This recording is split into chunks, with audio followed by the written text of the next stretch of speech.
On today's episode of WatchJRGo, more Ford problems. I know you guys love them. Well, really, people just love to type "found on roadside dead" in the comments. That's what we've learned here.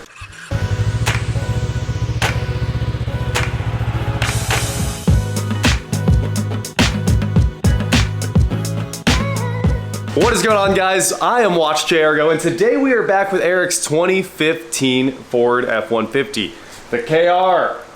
That's right, same as the GT 500 KR. That's Carroll Shelby worked on both of these. In the last episode, we found a bunch of water in the taillight, and that had gotten into, well, maybe not even the radar. The radar actually looked like it was sealed pretty well, but it was definitely shorting 12 volts across the data lines and causing the entire truck to freak out, lose all control in the interior, and, you know, generally be a nightmare to drive because no AC, no radio, a bunch of errors on the dash, no airbags, problems. And of course, another thing that I didn't even mention in another video, this is probably a 4 Canbus truck. I never scanned it. I just, you know, put 2 and 2 together and figured out the taillight must be causing these problems. But, you know, a normal vehicle these days has what? Powertrain, body, entertainment, and one other Canbus, something like that. I just noticed that it might be about Halloween, but that is the biggest spider. I don't know if you put that there on purpose. Yeah. It's a garden spider. I don't know why he's in here, but... Bro, that thing is monstrous. He won't mess with you. They just never move. I was like, is that a Halloween decoration? Anyway, the powertrain Canbus was living on, obviously, because the trans and the engine were doing exactly what they were supposed to be doing, and we were losing the body and the entertainment buses. And that, of course, all feeds into a gateway. The gateway connects to the OBD2 connector. It's all very simple. And, you know, if you have a proper scanner, like my big Autels, it will tell you everything. Now, yesterday, Eric called and said, "Can I borrow your Autel?" And I was like, that's not a good sign. And he said the truck started going into limp mode while he was driving and absolutely freaking out. And I was like, did you already put that taillight and the radar back in? And he said no, which was great news. It took me a long time to be absolutely sure of the order, but as you guys know, you could end up plugging the radar back in and causing a bunch more problems. Say, you know, some water sat strangely on the PCB and the radar, and now it's got a new short inside the radar and it starts causing more problems. But that wasn't the issue. It started going into limp mode this morning. He put the taillight in last night. So let's take a look at the taillight. And look at that, a new $500 taillight where all the LEDs finally work. You know, in the other one, they had all died from water sitting down in here. So this one's good to go, OEM, and the radar's back in. And you did plug the radar in, right? Yeah. So it's all working. That wire stuff you said? Yeah, wire dry. Everything, I didn't see any wire come out, but we did let it sit for, what, a week? Yeah, it was sitting on the bench for a while. So Eric scanned it last night, and the code that came up was the throttle body. And before he had even scanned it, he had found a million threads talking about the 3.5, 3.6 throttle bodies failing on all the EcoBoosts. So today, we're gonna swap out the throttle body and see if we can get this thing fixed and keep it from going into limp mode. So I had him call the Ford dealer first and ask if they had an OEM throttle body. And I thought you said this was aftermarket. No, it's just the second. That's the second one that's been in here. Oh, this isn't the factory one. It's just been swapped. I see.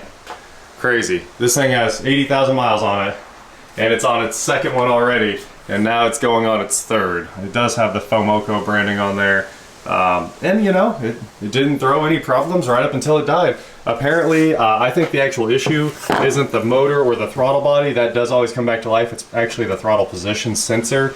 Based on what was going on, it was showing that the throttle body wouldn't close from the throttle position sensor. So Eric already unbolted it. Very easy, you don't have to take anything off. We've got 4 8mm right there that hold it on, and then you just put the air intake tube back on. And I'm gonna head to O'Reilly's right now and pick up a new one. Hopefully this fixes all of the problems with that truck. After this, you know what, we're 4 bolts away from hopefully having it fixed and not having to mess with it for a very long time. Common failure at least. Hopefully coincidental and not related. We're gonna find out together. Let's go grab this thing. Hopefully it's already here. They had to order it from the hub, but we should be good to go. What's up? All right, later guys. Hey, have a good day. Okay, we got the throttle body. Let's see if this solves all of the problems. So we bought the Hitachi. It's the ETB0046. There really aren't any complaints about the Hitachi, and I would almost guess that they are the OEM for the throttle bodies if it's not Bosch. Take a look at this. Sure is shiny. Ooh, that looks nice. All right, so as you guys can see, bolt pattern's obviously the same. All the holes are the same. The casting marks are the same over to the plastic intake. So it's definitely the same throttle body, but it does not have, it actually has a cleaner cast. They cleaned up their casting lines a little bit. Well, that sure is pretty. Let's slap her on there. What's this say on it? Stop! Don't return the product. You don't return it to O'Reilly. Yeah. They want you to return it to them. I get it. But what they really want you to do is inspect your old throttle body instead. That's I did. inspection complete. Good thing you still got my scanner. It says we need to relearn this. Oh, hey, you pulled the cover off. So here's your throttle position sensor. Which looks fine. Yep. And then I ran it through. Everything seems fine. Yeah. But when I talked to the guy from Ford, he said this all will be perfectly fine. It's the electronics that go bad. That's what I figured. So, I mean, there is some... You talked to the techs at Mel Hamilton then? Yeah, I had a parts guy on, and then I asked him about... He said it'd be the end of next week before they get me an OEM one, and they're like $500. And this one from O'Reilly's was $200. Which is crazy, because ultimately it's the same thing. Yep. But I asked him if there was an aftermarket one that they would suggest so I could get the truck up and running, and he said, let me have you talk to someone I wouldn't know for sure.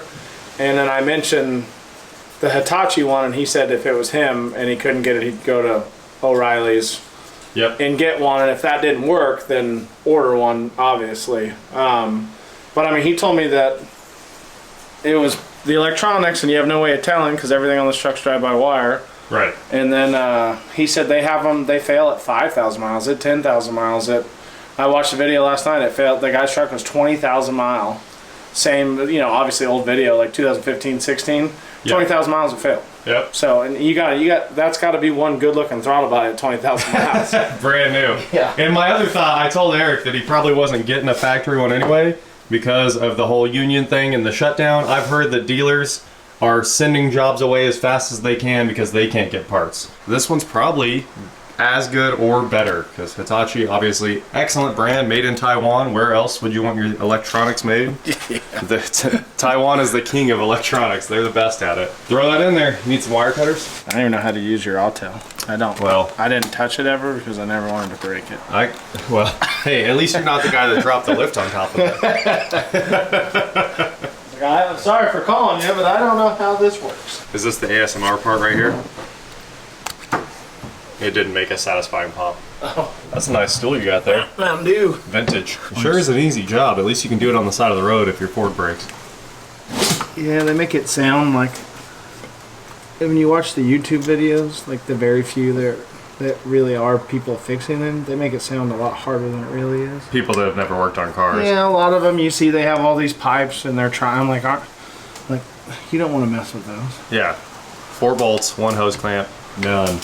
Good enough. Good enough. Look at that.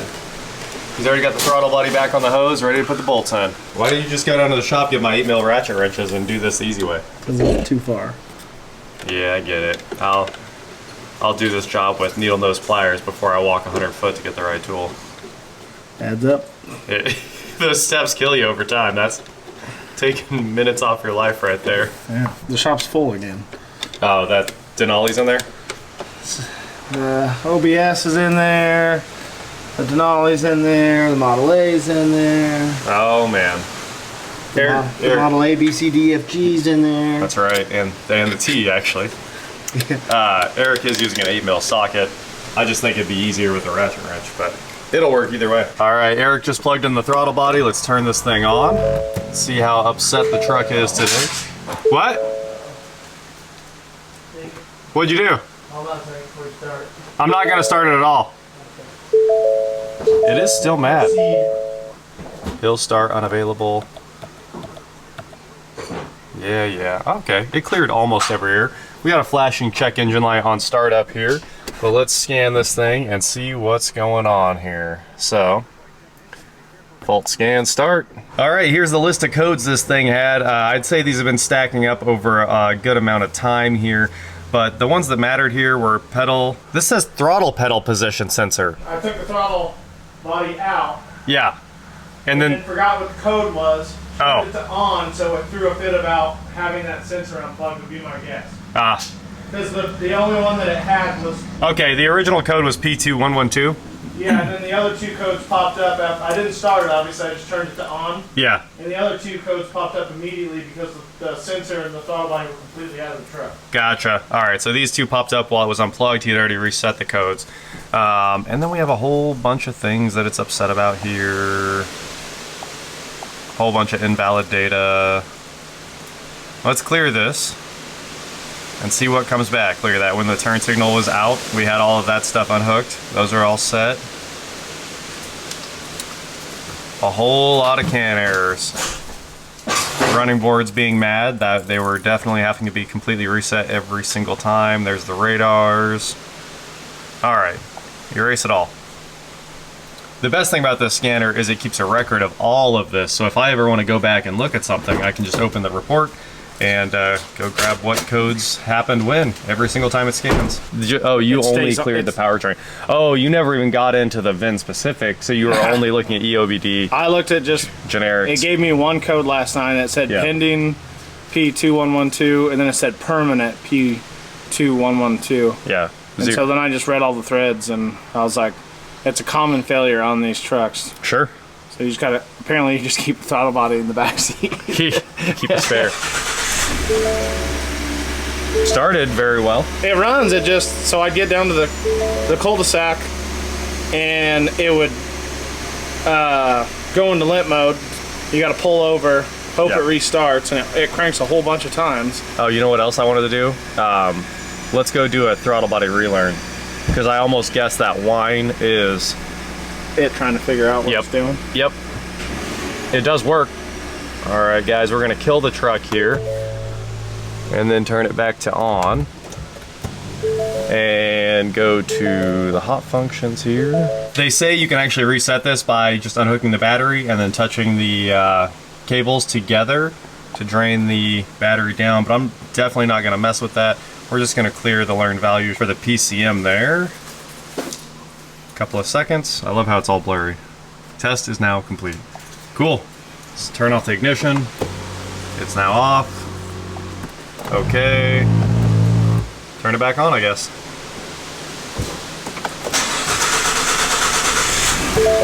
I figured it would start pretty rough that time. You can hear it learning. Yeah. That was a lot of work on that startup. No lights. No lights. Let's go drive it. When it dies in limp mode, like so it spits and sputters, and that's why everything in the wrench comes on, and no traction, and all the lights come on, and you have to restart it, and it sits there, goes choo choo choo choo choo choo choo choo, and you're like, please start, because it'll reset, but then you make it again until it that throttle body fails again, and then you have to do it all over again. There you go. I went ahead and turned up the boost. You're good. 40 pounds? Yeah, all of it. I know in the comments some people mentioned that this needs upgraded to Sync 3 because it doesn't have CarPlay, or it does. It doesn't? No CarPlay. It's on the list. I mean, come on, it costs a lot of money. You gotta make it run first. Yeah, so we got 500 a taillight, 200 a throttle body. So it was only. I got CarPlay, but I can't get out of the driveway. It was only going to cost 700 for CarPlay. Yeah. All the CarPlay money's gone now. Yeah, exactly. All right, throttle position 26%.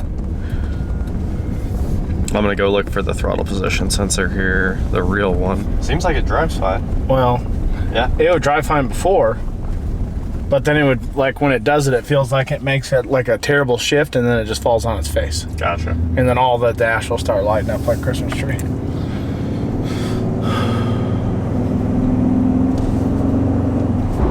I wish it would show me. Oh, there's percentage, 30%. I needed to go down. No fault in throttle position sensor.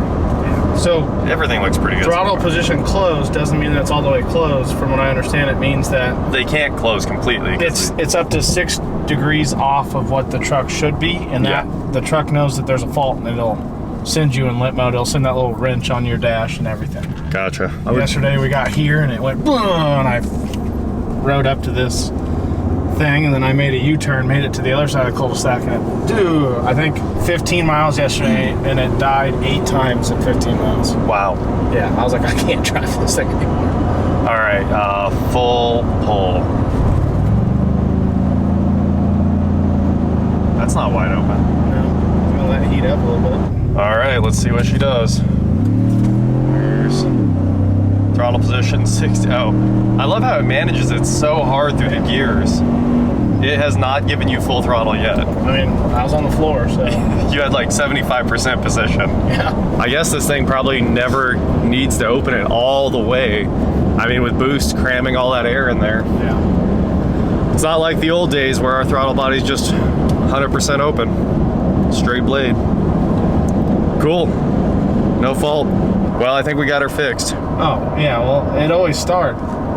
And it had no problem sitting there and warming up in the driveway, but it sure does feel like it idles better now than it has been for a while. It did, you know, we'd be at the lumber yard and this thing would have like a slightly surgy idle. Just yeah. not an RPM surgy idle, just that one that you can perceive where you're like, that's not the idle I want. Yeah, now it seems like the idle's lower.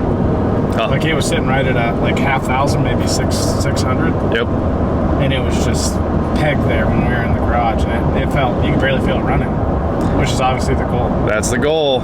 You should not be able to feel engines running. Rolls-Royce is the only company that does it right. The only company, man. Even my diesel, when it was new, I was like, perfect. And now, 12,000 miles on it, I was like, I can tell it's a diesel again. That's not right. I don't know, man. I had a 94 Silverado. Yep.